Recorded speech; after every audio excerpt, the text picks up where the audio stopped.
Hello friends, welcome to our channel stylish plus designs.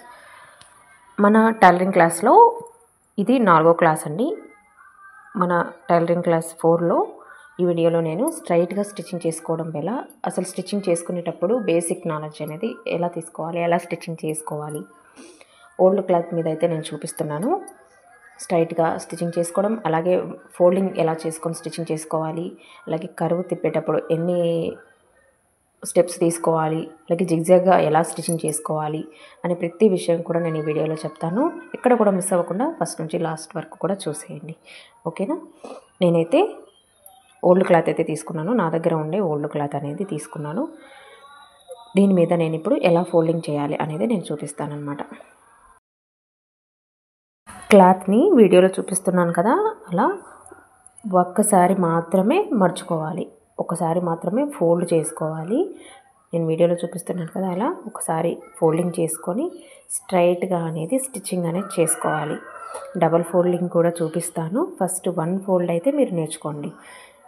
ఇలా సన్నగా అయితే ఒక పక్క చివరి నుంచి స్టిచ్చింగ్ అయితే స్టార్ట్ చేయాలి. అసలు పాదం కింద ఎలా పెట్టుకోవాలి క్లాత్ అనేది నేను ఇప్పుడు చెప్తాను చూడండి. పాదం కింద క్లాత్ అనేది ఇప్పుడు మీరు వీడియోలో చూపిస్తున్నాను కదా, నేను జూమ్ చేసి చూపిస్తున్నాను. ఇక్కడ 2 పాదాలు అయితే ఉంటాయండి. నార్మల్ పాదమే మనం డైలీ యూజ్ చేసేదే 2 పాదాలు ఉంటాయి. కాకపోతే మనం మడత పెట్టుకున్న క్లాత్ అనేది ఇటు సైడ్ నేను చూపిస్తున్నాను కదా, ఈ క్లాత్ కింది, ఈ పాదం కిందికి అనేది క్లాత్ అనేది వెళ్ళాలి. అటు సైడు ఉన్న పాదం కిందికి వెళ్తే కుట్టు అనేది మిడిల్లో పడిపోతుంది, సింగిల్ పొర మీద అనేది వస్తుంది అన్నమాట. ఫోల్డ్ మీద అయితే స్టిచ్చింగ్ పడదు. స్టార్టింగ్లో మనము నెమ్మదిగా స్టిచ్చింగ్ చేసుకోండి. స్ట్రైట్గా స్టిచ్చింగ్ చేయడానికి మీరు నెమ్మదిగా స్టిచ్చింగ్ అయితే నేర్చుకోండి.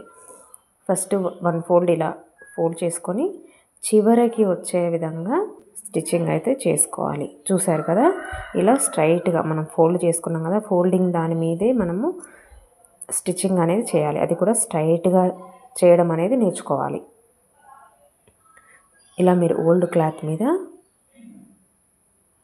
ప్రాక్టీస్ అయితే చేయండి. ఇప్పుడు నేను చూపిస్తున్నాను కదా, ఫోల్డింగ్ చేస్తే క్లాత్ అనేది ఇటు సైడ్ పాదం కిందికి కాకుండా మనకు రైట్ సైడ్ పాదం కిందికి క్లాత్ అనేది ఇలా ఉండాలి. మీరు చూస్తున్నారు కదా, నీడిల్ అనేది ఖచ్చితంగా ఆ ఫోల్డ్ ఏదైతే చేసామో అక్కడ నీడిల్ అనేది పడేటట్టుగా చూసుకొని స్టిచ్చింగ్ అనేది చేసుకోవాలి. మిడిల్లో కరెక్ట్గా మిడిల్ ఏదైతే ఉంటుందో ఆ మిడిల్లోనే స్టిచ్చింగ్ పడే విధంగా స్టిచ్చింగ్ అనేది చేసుకోవాలి. అలాగే లాస్ట్ వరకు కూడా స్ట్రైట్గా స్టిచ్చింగ్ అనేది చేసుకోవాలి. మనము ఫోల్డ్ చేసుకుంటే స్ట్రైట్గా స్టిచ్చింగ్ అనేది చేసుకోవాలి. మీకు స్ట్రైట్గా స్టిచ్చింగ్ చేయడం రాకపోతే చిన్నపిల్లల బుక్స్లలో 1 roll 2 roll double roll books అయితే ఉంటాయి. అందులో ఒక పేపర్ తీసుకొని ఓల్డ్ క్లాత్ మీద పెట్టేసి ఆ రోల్ మీద స్ట్రైట్గా వచ్చే విధంగా కూడా స్టిచ్చింగ్ అనేది చేసుకోవచ్చు. ఇలా చేస్తే ఏంటంటే మీకు స్ట్రైట్గా స్టిచ్చింగ్ చేయడం అనేది అలవాటు అవుతుందన్నమాట, వస్తుంది. ఇప్పుడు 1 ఫోల్డ్ వేసి స్టిచ్చింగ్ చేసాం కదా, ఇప్పుడు డబల్ ఫోల్డ్ అనేది వేయాలన్నమాట. నేను ఫస్ట్ 1 ఫోల్డ్ వేసి స్టిచ్చింగ్ చేసాము, ఇప్పుడు డబల్ ఫోల్డ్ వేసి స్టిచ్చింగ్ చేస్తున్నాము. అది కూడా ఎడ్జెస్కి మాత్రమే పడాలి. డబల్ ఫోల్డ్ వేసినప్పుడు ఎడ్జ్కి పడితేనే లుక్ అనేది బాగుంటుంది. స్ట్రైట్గా పడాలి, నెమ్మదిగా నిదానంగా సమానంగా మర్చుకొని స్టిచ్చింగ్ అయితే చేసుకోవాలి. వీడియోలో చూపిస్తున్నాం కదా, డబల్ స్టిచ్ వేసినప్పుడు డబల్ ఫోల్డ్ వేసి స్టిచ్చింగ్ చేస్తే చూడండి ఫినిషింగ్ అనేది ఎలా వస్తుంది అనేది.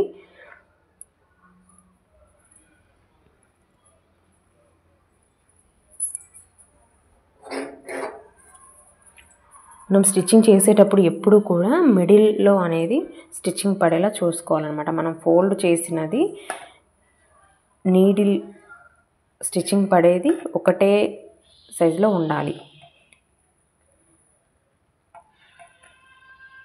చూడండి, నేను డబల్ ఫోల్డ్ వేసి ఇప్పుడు స్టిచ్చింగ్ చేశాను కదా, ఇలా ఎడ్జ్కి పడాలన్నమాట స్టిచ్చింగ్. మీకు వీడియోలో కనిపిస్తుంది కదా, ఫస్ట్ 1 ఫోల్డ్ చేసాము, నెక్స్ట్ డబల్ ఫోల్డ్ వేసి స్టిచ్చింగ్ చేస్తే ఎడ్జ్కి స్టిచ్చింగ్ చేశాను అనమాట. ఎడ్జ్కి స్టిచ్చింగ్ చేస్తే పర్ఫెక్ట్గా స్ట్రైట్గా అనేది వచ్చిందనమాట.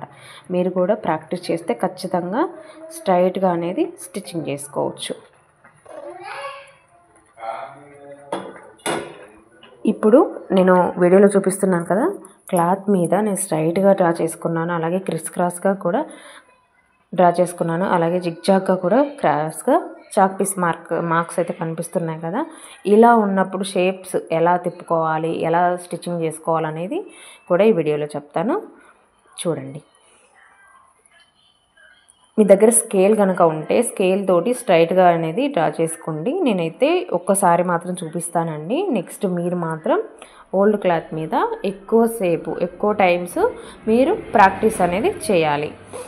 ఇప్పుడు నేను చూపిస్తున్నాను కదా, ఇలా జిగ్జాగ్ ఉన్నప్పుడు ఈ మూలల దగ్గరికి వచ్చినప్పుడు అసలు ఎలా తిప్పుకోవాలి, మూలల దగ్గరికి వచ్చినప్పుడు షేప్ అనేది కరెక్ట్గా రావాలి అని అంటే ఎలా స్టిచ్చింగ్ చేసుకోవాలి, అలాగే ఇలా కర్వ్స్ వచ్చినప్పుడు కూడా ఎలా స్టిచ్చింగ్ చేసుకోవాలి అనేది నేను ఈ వీడియోలో చూపిస్తాను.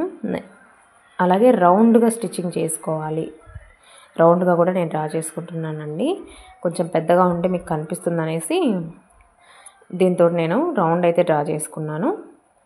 కోణంతో మీరు కూడా మీ దగ్గర ఏది అందుబాటులో ఉంటే అది తీసుకొని డ్రా చేసుకొని స్టిచ్చింగ్ అయితే ప్రాక్టీస్ చేయండి.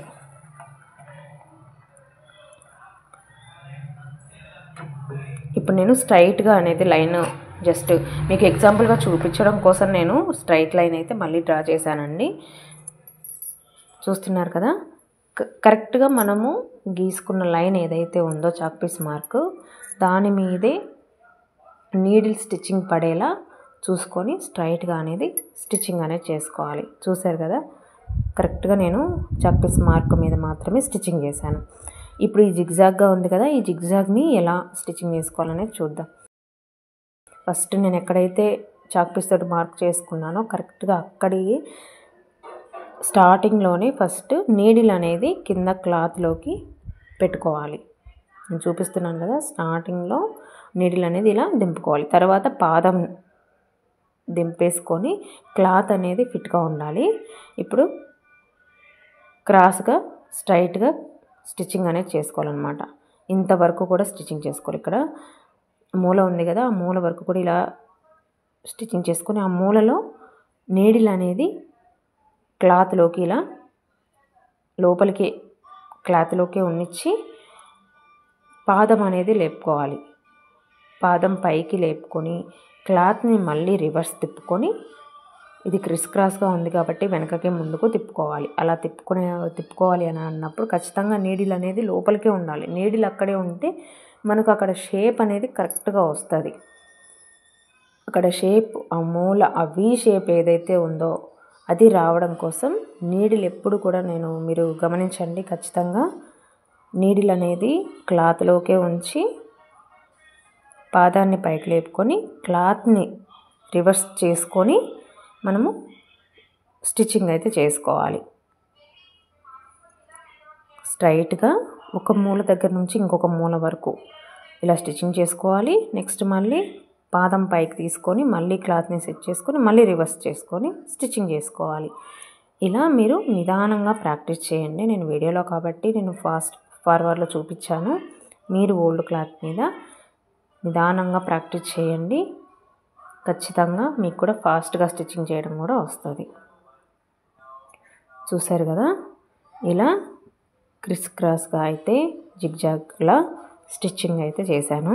చూడండి, కరెక్ట్గా పాయింట్ టు పాయింట్ ఆ మూలలు ఎక్కడైతే తిప్పాలనుకున్నామో కరెక్ట్గా సూది అక్కడే పడింది కాబట్టి మీకు వీ షేప్ అనేది కరెక్ట్గా కనిపిస్తుంది అక్కడ. అవునా, అలా రావాలి ఖచ్చితంగా. ఇలా మనం ఆ పాదాన్ని కిందికి దింపుకొని స్టిచ్చింగ్ చేసుకుంటేనే ఇలా వీ షేప్ అనేది ఖచ్చితంగా వస్తుంది.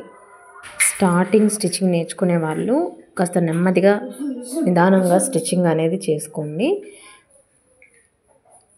నెమ్మదిగా స్టిచ్చింగ్ చేయడం వల్ల నిదానంగా ఫాస్ట్గా స్టిచ్చింగ్ చేయడం అనేది నేర్చుకోవచ్చు.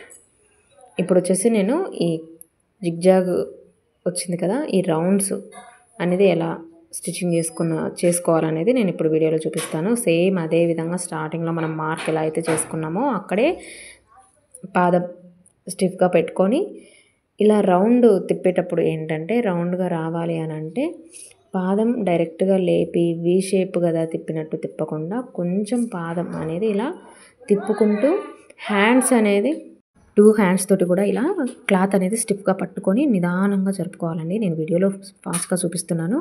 క్లాత్ అయితే గట్టిగా ఇలా పట్టుకొని చేత్తోటే ఇలా రౌండ్గా అయితే తిప్పుకోవాలన్నమాట.